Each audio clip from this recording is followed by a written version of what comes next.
두 번째. 다 찍었더만. 자, 일단, 문제 그냥 빨리 풀어볼게요. 기본 개념은 알고 있다는 하에 해야 될 것 같아.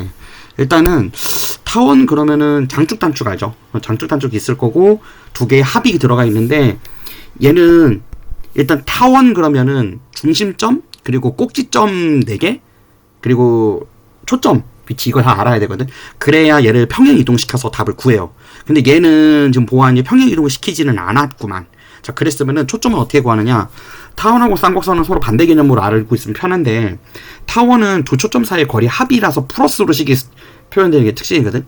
근데 초점의 거리는 외려 두 개의 그 a제곱과 b제곱을 빼서 초점의 제곱을 구해요. 피타고라스 때문에 그런 거야. 그러니까 뭐 일일이 다 지금 언급하기는 좀 쉽지는 않은데, 이렇게 타원이 이렇게 있으면은 얘가 장축이 결국에는 초점이 있는 점이 되는 거잖아. 그러니까 초점이 x축 위에 있으면 x축이 장축이 되죠. 그러니까 얘는 그 a제곱이랑 b제곱의 길이에 따라서 초점의 좌표 위치가 결정나거든. x축이지 y축이지. 긴 쪽이야. 숫자가 큰 쪽.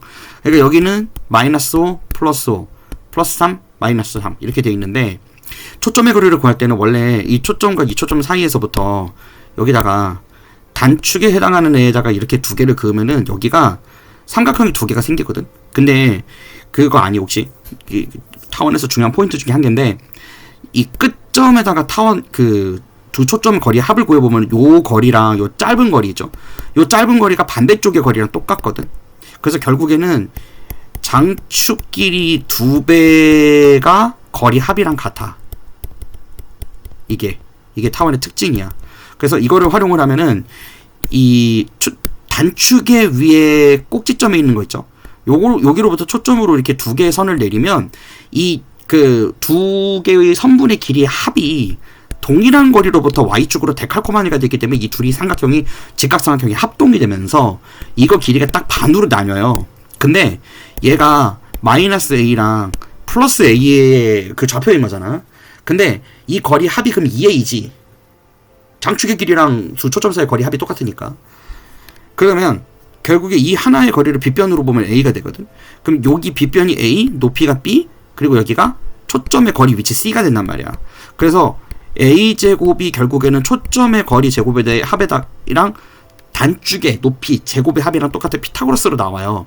그래서 이 b를 상대적으로 넘기니까 그냥 장축에서 단축의 그 제곱의 x제곱과 y제곱에 있는 개수를 빼갖고 루트 씌우면은 초점 좌표 나오는구나. 이렇게 포인트야. 그래서 초점 좌표는 두 개 빼면 돼요. 타원의 경우는. 근데 그 빼는 걸 어떻게 외우느냐? 여기가 더하기로 돼 있어서 그렇다는 거 알고 있으면 돼.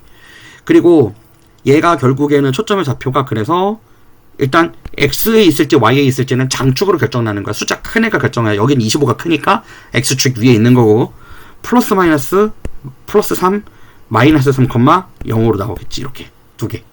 그 다음에 장축의 길이는 당연히 요거가 루트가 씌워진 거니까 10. 단축의 길이는 이거 루트 씌우니까 3. 근데 자, 단축의 길이의 경우에는 뿔마 3,0일 거 아니에요? 얘가 이거 루트 씌워지니까. 그래서 여기는 6, 여기는 10 이렇게 나온다고. 그래서 밑에 보면은 이렇게 그어진 걸 알 수가 있어. 자, 근데 이제 예원이가 조심해야 되는 건 실제 내신 시험 문제에서는 평행이동이 접목이 된단 말이야. 그러면은 장축과 단축의 꼭지점, 그리고 타원의 중심은 항상 0,0이에요. 이거는 뭐 그 포물선도 마찬가지야. 포물선도 이렇게 준선이 있고 뒤에서 해야 되지만, 준선이 있고 초점에 대해서 거리의 딱 절반인 게 원점 지나가가지고 별짓을 안 했으면 항상 포물선의 꼭지점도 원점에서 출발을 해요. 그게 이제 평행이동에 다가가면 이제 요소를 다 이용을 하는 거겠지. 자, 타원은 이렇게 하면 되고, 쌍곡선은 지금 이 식이 주어져 있는 게 좀 불친절하게 주어져 있는데, 쌍곡선은 일단은 우변이 타원이든 쌍곡선이든 다 값이 1이어야 돼. 그래서 얘가 마이너스 36으로 되어 있지만 이거 36으로 나눠야 돼요. 그리고 일반적으로 이게 다 까여가지고 약분될 수 있게 공약수로 주어진다. 안 그러면 너무 어려워서. 그래서 얘는 9분 x제곱 빼기 4분의 y제곱은 마이너스 1 이렇게 잡는 거야. 그 다음에 쌍곡선의 특징 중에 하나가 여기에 우변에 플러스 1이 들어오면은 x축 방향으로 이렇게 양쪽으로. 그 다음에 이게 또 업데이트 하라 그러네. 시끄러 뒤지겠네. 자, 그 다음에 y쪽은 여기가 마이너스 1로 주어지면은 위쪽 아래쪽으로 그어진단 말이야. 그래서 아래 그림이 위아래로 이렇게 이렇게 되어 있는 거야. 쌍곡선이. 자, 그래서 어쨌든 뿔마일로 결정이 나요. 얘는 두 개의 초점의 거리에서부터 긴 거에서 짧은 거를 빼가지고 결정하기 때문에 가운데 음의 부호는 무조건 붙는 건데, 우변에 있는 1이 플러스 1이면 X축 서로 마주보는 거, 그리고 마이너스 1이면 Y축으로 위아래로 서로 마주보는 걸로 농구장 코트 그려진다고 생각하면 돼요.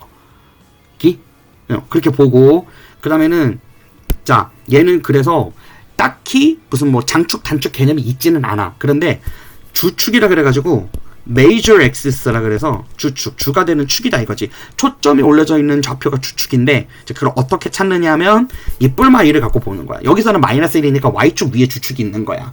초점이 있는 초점이 있는 점의 위에 선을 주축이라고 부르거든. 근데 이 주축에서부터 몇 가지 포인트를 알아야 돼요. 얘는 꼭지점은 아닌데 중심이 0,0에 있는 것이고, 초점의 좌표는 아까 타원의 경우에는 보니까 장축에서 단축을 뺐지. 그 다음 루트 씌웠잖아. 얘는 그게 아니라 장축하고 단축 개념은 없는데 그냥 이 두 개를 갖다가 더해요. 그래갖고 루트 씌우면 돼. 그래서 여기서의 초점은 이제 플러스 마이너스 루트 13인 건데 Y축 위에 있으니까 0, 플러스 마이너스 루트 13이 되겠지. 그래서 여기는 0, 루트 13, 0, 마이너스 루트 13. 쌤 안 보여. 그래. 0, 루트 13에다가 0, 마이너스 루트 13 이렇게. 그 다음에 꼭지점의 좌표는 이거 얘기하는 거예요. 이거 두 개. 자, 근데 꼭지점 어떻게 구해야 되냐면, 꼭지점은 아까 내가 주축 얘기를 했잖아. 이제 주축의 거리를 구할 줄 알아야 되는데, 쌍곡선의 경우에는 두 개의 초점을 두고 한 직선 위에 있을 때 긴 거에서 작은 거 빼. 근데 그 긴 거에서 작은 거를 빼는 게 동일한 지점에 위치하는 애들이 모이다 보니까 얘가 꼭지점이 그려진단 말이지. 근데 그 꼭지점의 위치가 좀 독특한 게 뭐냐면, 여기 꼭지점이 얘가 긴 거에서부터 짧은 게 있을 거 아니야. 긴 거에서부터 짧은 거 있어요. 그러면은 여기에서 지금 이 기준으로 보면은 긴 거가 위에고 요 짧은 게 아래지. 얘가 길고 이게 짧지. 이 길고 짧은 거를 뺐을 때가 거리가 일정한 게 쌍곡선이라고. 그런데 쌍곡선은 특성상 꼭지점이 두 개가 있기 때문에 반대쪽에도 이렇게 표시를 할 수 있을 거야. 이렇게. 그러면 여기가 짧은 쪽, 여기가 긴 쪽이 돼요. 근데 얘도 아까 이제 타원하고 동일하게 여기 부분, 그러니까는 요 위에서 보면은 요 짧은 데라고 요 표시한 요 부분, 검은색으로 해볼까? 여기 부분하고 여기 부분이 합동이겠지. 결국에 동일한 거리를 가져갈 거 아니야? 그쵸? 자, 이제 그렇게 생각을 해보면 동일한 거리를 가져간다고. 자, 그러니까 제대로 좀 다시 그려보자. 그러니까는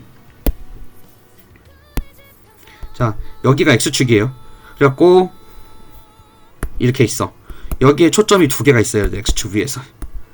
그랬으면은 초점 두 개에 대해서 얘가 일정하게 똑같은 거리를 두고 원점을 기준으로 데칼코마니가 되는 짧은 거리와 긴 거리 있겠지.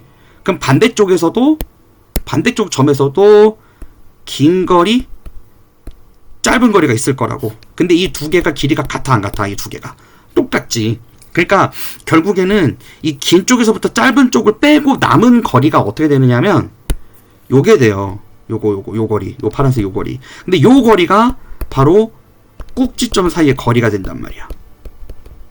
얘가 꼭지점 사이의 거리가 돼. 그러니까 두 꼭지점 사이의 거리가 되는 건데, 그 두 개의 꼭지점이 꼭지점 사이의 거리랑 그 다음에 짧은 거리 쪽 합한 게 전체 길이가 되는 거겠지. 자, 그래서 이제 어떻게 해석을 하느냐 하면은 이 주축의 길이를 구하려고 할 때에는 초점과 초점 사이의 거리 있죠. 그거에서 한 초점에서부터 다른 쪽 꼭지점 사이의 거리 빼면은 그게 주축의 길이가 된다고. 근데 이제 그거를 여기 상황에서는 어떻게 파악을 하느냐, 꼭지점의 좌표를 구하려면 우선은 Y축에 있는 거 보고 파악하면 돼. 그래서 내가 지금 주축 길이 얘기하는 건데 주축 길이도 중요해서. 근데 꼭지점의 경우에는 이게 말이 좀 돌고 돌았는데 주축의 길이도 구할 줄 알아야 돼서 얘기를 한 거예요. 주축의 길이는 근데 꼭지점 좌표 알아야 구할 수 있어. 그렇긴 한데 하여튼 요 두 개가 꼭지점이 된다는 거 이해했으면, 자, 결국에는 초점을 지나가는 주축 위에 꼭지점이 놓이는 거 아니야? 그쵸? 근데 그렇다면 여기가 우변에 플러스 마이너스 1이 잡혀있을 테니까 마이너스 1이 잡혀있으면 걔는 Y축을 기준으로 주축이 되는 거 아니야? 그러면은 얘를 루트 씌운 게 결국에는 꼭지점의 좌표가 돼서 0, 플러스 2, 0, 마이너스 2가 되는데 주축 사이의 거리가 얼마야? 4가 되지. 그쵸? 근데 그게 얘가 요거 B제곱이랑 주축 사이의 거리가 똑같다는 게 아니라고. 그거 조심해야 되고, 점근선의 경우에는 내가 증명하는 과정이 너무 어려워서 뭐 극한 개념도 도입되고 여러 가지 얘기를 했어요. 근데 하여튼간에 좌우지간 얘는 그냥 외워서 푸는 건데, 점근선의 방정식 같은 경우에는 y는 플러스 마이너스 a분의 bx로 대답을 하면 돼. 그러니까 여기 x제곱 밑에 있는 거, 이거는 식이 절대 바뀌진 않아요. 그래서 뭐 그러니까 쌍곡선이 위아래로 그려지든 좌우로 그려지든 모양이 바뀌는 게 아니야. 그거에 상관없어. 점근선은 일정해 항상. 근데 그게 x제곱의 밑에 있는 숫자 루트 씌운 거 분의 y제곱의 밑에 분모에 있는 숫자 루트 씌운 거 플러스 마이너스 곱하기 x. 그게 점근선의 방정식이야. 그러니까 여기서는 뿔마 3분의 2x가 되겠지. 근데 다만 이제 기울기가 있기 때문에 평행이동이 만약에 이루어졌다 그러면은 그걸 맞춰서 평행이동 시키면 되는 거고. 오케이? 자, 그러면은 이어서 바로 가볼게요. 다음 거. 자, 다음 거는 보자. 다음 거지. 이거 재탕을 해야 되는데. 자, 다음 거 보자. 얘는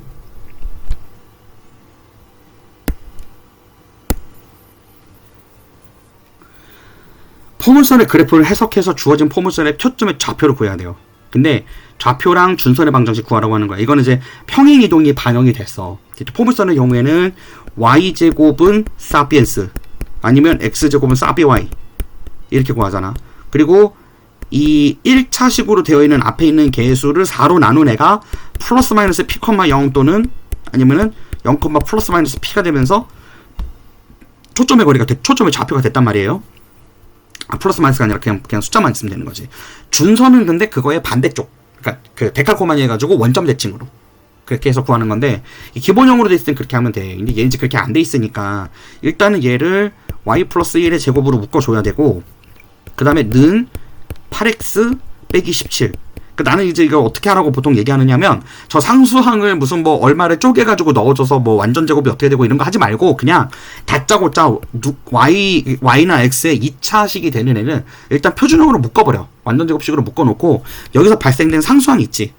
그러면은 좌변에 상수항이 1이 없었는데 생성된 거니까 우변에도 그냥 1을 더해버리면 돼. 그리고 이거 빼. 그럼 마이너스 16이야. 그런 상태에서 얘를 x도 앞에 개수가 1이 아니면 반드시 묶어줘야 돼요. x 빼기 2 이렇게 묶으면 얘는 원래는 기존 상태라고 얘기를 하면 x축의 방향으로 이만큼 평행이동 안 하고 y축의 방향으로 마이너스 이만큼 평행이동 안 해야 되는 거잖아. 원래 기존 값에서 이렇게 평행이동 된 거란 말이지. 근데 이제 포물선의 경우에는 얘가 그 좌표들이 있으니까요. 이게 플러스가 될 수도 있고 마이너스가 될 수도 있으니까. 그렇게 되게 되면 일단은 어쨌든 포물선의 경우에는 준선 그리고 꼭지점 그리고 초점 이 세 개가 중요하단 말이야. 이거를 기준으로 해가지고 포물선의 좌표를 다시 잡는 거야. 근데 준선하고 초점은 방금 얘기를 했어. 1차식에 되어 1차 좌변에 보통 우변에 1차가 들어가니까 그 우변에 들어가는 1차 x 또는 y의 개수를 4로 나눈 애가 초점의 좌표가 돼. 근데 준선은 그거를 뒤집는다고. 오케이? 그래서 여기에 뭐 지금 이 문제의 경우에는 8이 곱해져 있는 거니까 2,0하고 x는 마이너스 2가 기본적인 포물선의 준선과 꼭 초점의 좌표라고 보면 돼. 그리고 꼭지점은 원래 0,0이에요. 항상 평행이동 안 했으면. 그래서 원래대로라면은 꼭지점은 0,0이었어야 되는 건데, 이 포물선의 방정식을 변형해서 1번식으로 들어가는 게 요거 얘기한 거고, 그 다음에 x축의 방향으로는 이만큼, y축의 방향으로 마이너스 1만큼 평행이동을 하는데, 초점의 좌표가 결국에 2,0이었잖아 원래. 근데 그거를 x축의 방향으로 2만큼 더해서 4, y축의 방향으로 1만큼 빼서 마이너스 1, 그래서 4, 마이너스 1이라고. 이렇게. 그 다음에 준선도 원래는 x는 마이너스 p 이렇게 되는 건데, 준선이 x는 마이너스 2잖아. 근데 준선은 이게 x를 기준으로 주어졌을 경우에는 좌우로 평행이동하는 거 말고는 위아래로 y축 방향으로 평행이동하는 거는 이 준선의 위치에 기여를 못해요. 무슨 말인지 알겠지? 그러니까 y제곱이 결국에 평행이동을 하더라도 준선은 y제곱 기준으로는 위아래로 그려진단 말이야. 준선이 항상 그래요. 이제 x축 위에 초점이 있기 때문에. 근데 이게 위아래로는 평행이동하는 게 영향이 없고 x축의 방향으로 이만큼 평행이동했으니까 x는 0에 준선이 생긴다고 보면 되는 거야. 그래서 그래프를 그릴 때에는 준선이랑 꼭지점이랑 초점을 두고 그리는데, 그래프를 그릴 때에는 원래 기존의 준선하고 초점은 이렇게 y는 x를 기준으로 그려지는 게 정상적인 거야. 그래가지고 여기에 초점과 준선으로부터 이제 같은 거리에 떨어져 있는 애들만 다 모으는 거죠. 근데 이 준선에 대해서는 항상 수직으로, 왜냐면 우리가 수학에서 사용하는 거리 개념은 수직 관계에 있는 걸로만 거리를 인정을 해주기 때문에 이렇게 잡으면 돼요. 이렇게 이런 식으로 거리가 얘가 또 동일하다 이렇게 표시를 해주고 거기다가 꼭지점으로 해가지고 이렇게 그리면 되는 거야. 원래는 이렇게 그리는 거야. 그런데 그게 평행이동이 되게 되면 꼭지점이랑 준선이 그만큼 평행이동을 했겠지. 그거 반영시켜 놓고 꼭지점과 준선 사이에 1대1로 이등분하는 내분점이 있을 거야. 거기가 꼭지점이에요. 평행이동을 했다면. 근데 그거를 빠르게 찾으려면 꼭지점은 항상 0,0이니까 이 0,0을 기준으로 얘가 얼마만큼 평행이동했는지 찾아가지고 반영을 시키면 돼. 한 가지만 첨언을 해주자면 포물선의 경우에는 음의 값을 가질 수 있어요. 그러니까 x제곱이나 그러니까 y제곱은 4px라고 내가 얘기를 했는데 대표적인 게 y제곱은 마이너스 4x 이렇게 얘기를 하게 되면 얘는 x를 기준으로 음의 방향으로 뒤집어진 거잖아. 그러면 x가 음의 방향으로 뒤집어졌으면 x의 개수가 뒤집어진 애는 y축 대칭이라고 얘기했었던 거 기억나지? 그래서 얘는 오히려 이렇게 그래프가 그려지는 것이 아니라 그걸 y축을 기준으로 만들어서 이렇게 만들어야 돼요. 이렇게 얘가 y제곱 마이너스 4x의 그래프가 되는 거고, 만약에 x제곱은 마이너스 4y 이렇게 했으면 얘가 y인데 위에서 아래로 원래는 포물선이 그려져야 되거든. y 쪽이니까. 근데 위에서 아래로 그려진다는 게 이렇게 준선 잡고 위에서 이렇게 되는 게 맞아요. 이렇게 여기가 초점이니까 이렇게 원래 이렇게 그려져야 되겠지. 이렇게 그려지는 게 맞다고. 이렇게. 근데 이거가 음의 부호가 들어가게 되면 거꾸로 위로 뒤집어져야 돼. 오케이? 이렇게 해서 준비해 보시기 바래요. 그래가지고 기하가 어쨌든 간에 선택 과목으로 쉽지 않으니까 내신 대비를 하려면 이 개념들을 다 알고 있어야 돼서 영상을 좀 길게 촬영을 했다. 그리고 이 등급 영상 같은 경우에는 유튜브에 영상을 공유를 해야 될 것 같아요. 그래서 기하를 준비하시는 분들도 참고해서 보셨으면 좋겠어요. 여기까지.